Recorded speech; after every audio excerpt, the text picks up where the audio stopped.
আজি হৈছে সানডে কিন্তু মান্থ এণ্ড গতিকে অফিস খোলা আছিলে অফিস খোলা থাকিলে যিমান দুখ লাগে তাতকে বেছি খং উঠে যেতিয়া আহি পাই কিনে ৰুমটোৰ অৱস্থা বেয়া দেখো বলক দেখাই দিও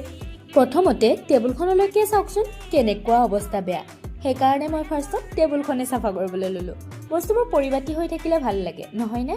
আৰু এই কিতাপ কেইখন যে কোনে কোনে পঢ়িছে বাৰু আচলতে কিতাপ পঢ়া অভ্যাসটো খুব ভাল নহয়নে মোৰ পিছে ইমান অভ্যাস নাই তথাপিতো কেতিয়াবা মাজে মাজে পঢ়ো আৰু এইদৰে টেবুলখন যেতিয়া ধুনীয়া হৈ থাকে কিবা এটা মনটোৱে ভাল লাগে